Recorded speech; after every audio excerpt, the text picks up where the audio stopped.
Hello mga mom and sir, welcome po kayo sa aking channel, ang Mom Flourish Channel. For today's video, gusto ko lang po magbigay ng konting reaksyon dito po sa isang masasabi kong malungkot na pangyayari sa tambalang minahal. Masasabi kong minahal ko talaga.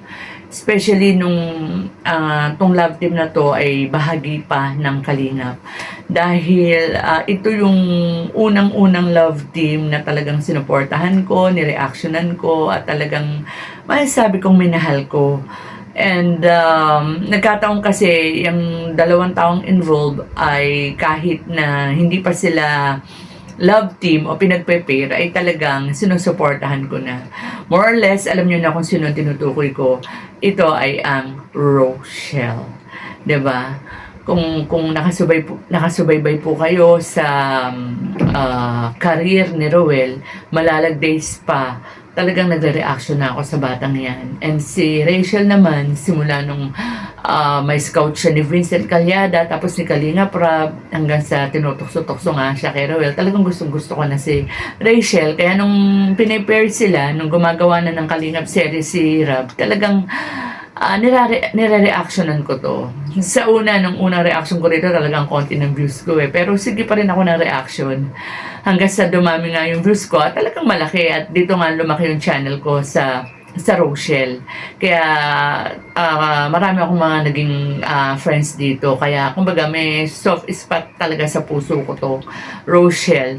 And syempre hindi na ako makakapagpatuloy ng pagre-react sa Rochelle doon sa paghihiwalay nila sa Kalingap.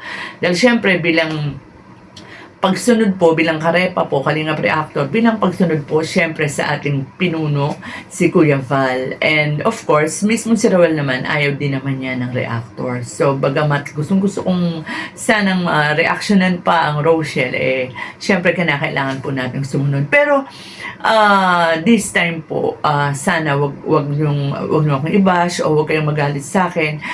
Gusto ko lang pong ipahayag yung aking nararamdaman sa pagtatapos ng hindi lang ng teleserye kundi ang pagtatapos ng pag-iibigan ng mahal kong love team, ang Rochelle. Ang nalulungkot ako talaga, and nakakapanghinayang kasi nasimula natin nang sila ay tinutokso-tokso pa lang ni Kalinga Prab, no, ng K-Boys. Nung ayaw pa si Rachel kay Roel. Ayaw niya kay Roel nun eh. Tawag niya pa nga niya Kuya Roel eh. And then hanggang sa, ayan, ginagawa lahat ni Roel yung kanyang mga makakaya niya para mapaibig na si Rachel, at ipinangako niya kay Tatay Rizan na talagang hindi kumbaga hindi siya hindi sila magiging mag-asawa ni Rachel hangga't hindi nagtatapos ito ng pag-aaral. At saka di ba nga, although sabihin na natin meron silang mutual understanding, eh talagang hindi pa ibinibigay ni Rachel ang kanyang matamis na oo, unless nung nag-18 siya. So, nasubaybayan natin ang saya talaga ng pagsisimula ng Rochelle. Nakakalungkot nga lang nung sumikat, talaga sikat na sikat ang tambalang Rochelle, ay kinakailangan ng ihiwalay ito ni Kuya Val sa Kalingap dahil syempre madami na talaga silang mga supporters, may mga sarili na rin silang sponsors, at ang nangyayari, nagkakaroon na rin ng bashing, no? So, pareho sa community ng Kalingap, community ng Rochelle. So, syempre, si Kuya Val, ayaw niya naman ng ganyan na puro bashing, away-away. Kaya, sa tingin niya, mas matatahimik ang parehong community kung hihiwalay na ang Rochelle. Total, sa tingin Kuya Val, kaya na ni Roel, no? Kaya niya ng tumayo. And sa tingin kasi ni Kuya Val, hanggat nasa Kalingap si Roel, ay mananatili siya sa anino ng Kalingap. Eh, sa tingin naman niya sa kanyang pamangkin, malaki talaga ang tiwala niya sa kanyang pamangkin na kaya. And ayan na nga, siguro si Kalinga Prab, kung si Kalinga Prab ang tatanungin, bagay sinabi naman niya no, na kung siyang masusunod, ayaw niya talaga na mawala ang Rochelle sa Kalingap. Kasi syempre nga naman, kumbaga sa anak, yan ang panganay niya, ang Rochelle, di ba? Kumbaga dyan nagsimula ang Kalingap serye. No? Hindi yan ang panganay niyang love team kasi andyan pa sila Oyang, nandiyan pa yung meron pa si Edo tsaka si Sheena, di ba? Pero yung masasabi natin talagang yung Kalingap serye talaga, yung ginawa talaga ng series na may yung dire-diretso ay itong Rochelle. Hindi ka na. Ginawa ko naman yun para sa'yo, para mapasaya, para maging memorable yung birthday mo. How much more na lang siguro pag nag-18 ka na? 18, malayo pa yun. Hinihintay. Huwag mo nang hangatin, Jeris. Ay, kaya nga, enjoy mo natin yung pagka-17 mo. Bago ka maging legal age na. Para maging... Ano? Maging ano? Ano? Wala, para... Ano, Bakit ba ako'y laging ganito? Lagi akong di mo pinapansin. Parang Ba't ba excited ka dyan? Ha? Excited na excited ka eh. Chan, Saan? Ako sabi mo lang. as of maging 18 mo, naman si papa mo dito. Ay, pa. Pa. Hindi, yung, No. yung sinabi ko dun sa, sa isang mall, maganda. Isang mall ay. Maganda ako. Maghihintay ako hanggang tumuntong ka ng legal age. Nagsabi ka? Oo, baga. When? Charis. Pero aside sa sa graduation mo, ano pa, hindi ka ba excited na mag-18 ka na? Ba't ako na magiging excited? Yung sabi ko, Sabi mo nga? pwede ka ng ligawan. Sabi, ligawan agad? Kasi Saan?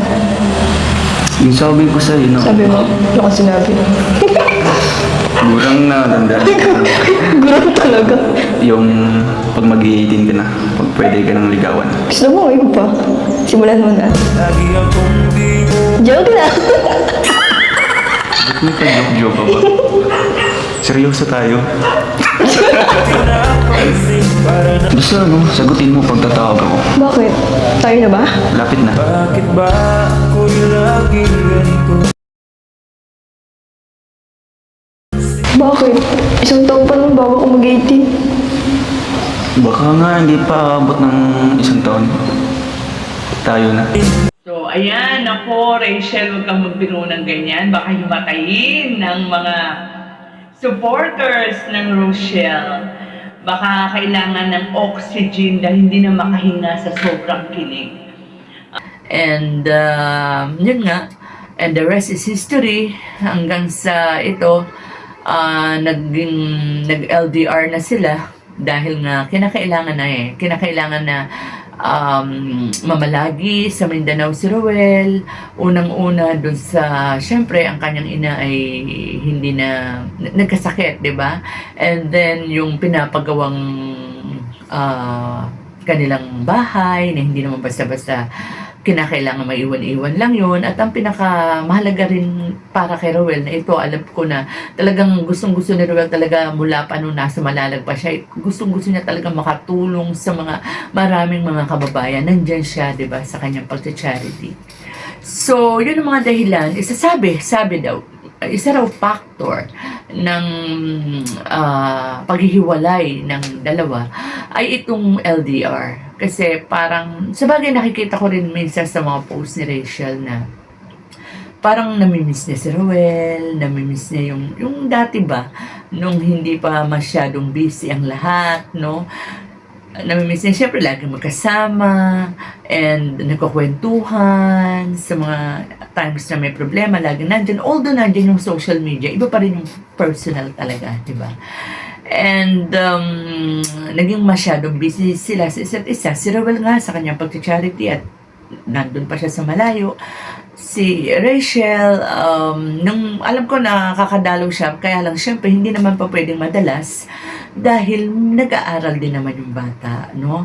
And may ganyan, kahit pa paano, di ba, may charity rin naman si Rachel.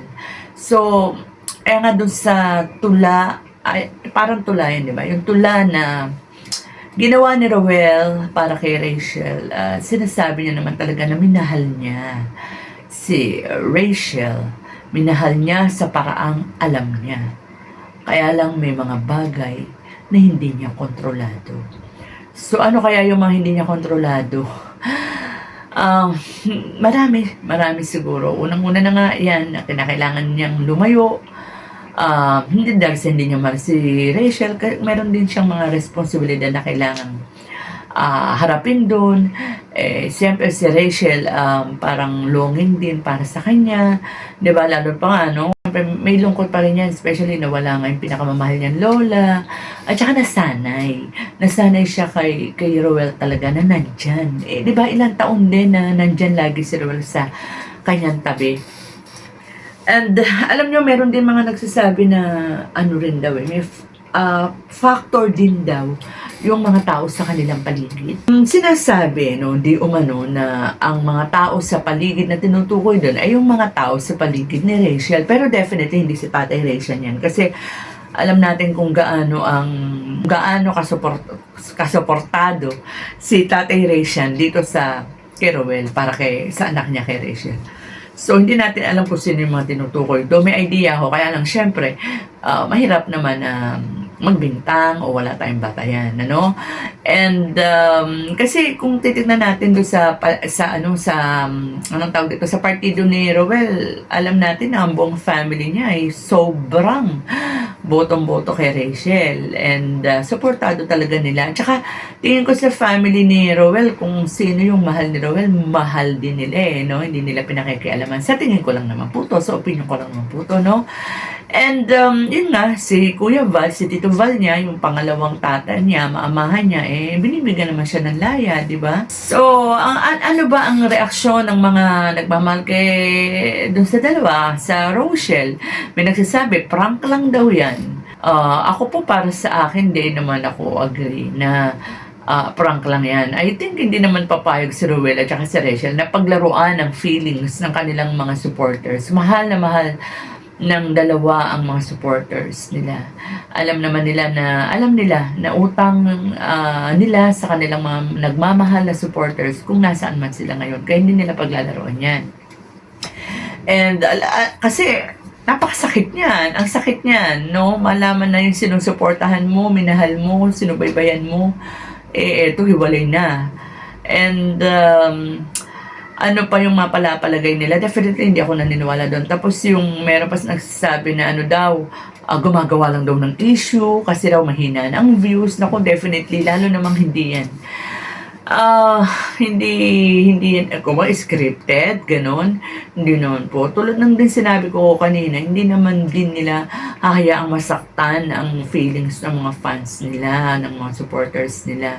And in fairness naman po, and bagamat hindi na kasing lakas ng dati ang kanilang mga views, pero ano pa rin, patataas pa rin naman, nandiyan pa rin naman ang mga followers nila, di ba? Ang mga subscribers nila, nagsusupport pa rin sa kanila.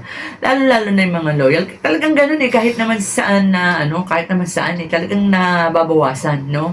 But ang mahalaga doon, nandun pa rin yung pinaka-majority ng mga nagmamahal sa inyo. O nagmamahal doon sa mga kung sino man yung sinusuportahan natin. So, ano pa ang mga reaksyon? Ito, marami ang syempre gustong sana manumbalik pang muli. Sana hindi ito forever, hindi ito final na nawala na. Marami pa rin ang umaasa na sana magkakabalikan pa. Sana wag magtagal at ma-realize nila na talagang mahal pa rin nila ang isa't isa. Kayo po ba, no, mga kalingap, mga ka-Rochelle, kung kayo ang tatanungin, sa tingin nyo ba, itong dalawa ay may natitira pang pagmamahal sa isa't isa? Kasi kung ako ang tatanungin, batay doon sa mga nilalaman ng kanilang mga parang pamamaalam or pagkumpirma na sila wala na, parehong ramdam mo pa na may feeling sa isa't isa, may care pa para sa isa't isa. Kaya wag natin isarado yung mga ibang supporters, hindi pa rin sinasarado, no? Na balang araw or soon bubulaga na lang sa social media, sa kanilang mga FB, sa kanilang mga YouTube na muli nagkabalikan sila, ayan, muling buo, no, ang Rochelle from signing off to signing on. Imbes na from signing on to signing off, ang Rochelle magiging from signing off to signing on. Sana, no? Sana. And sana, may iba rin nga pala, no, na mga supporters nila na tinatanggap nila na kung yun ang desisyon nila, dalawa, wag nating ipilit kung hanggang doon na lang ang pagmamahalan. May mga ganun din naman, no? So, sana pala nilagyan natin ng percentage ng kung ilang percent yung mga supporters na ganyan, ganito. Basta ako po, 10 ng mga nagmamahal sa Rochelle, sa tambalang Rochelle, ay umaasa pa rin, ano, na sana nga ay hindi pa ito pinali, itong paghihiwalay nila. Sana nga, umaasa rin ako tulad ng mga Rochelle fans, supporters, na isang araw pagbukas ko ng YouTube o ng FB na ang si Ruel at si Rachel ay together again. Bakit ba ako'y laging ganito? Lagi akong di mo pinapansin. Para na lang akong laging sumusunod sa gusto mo. Bakit ba ako'y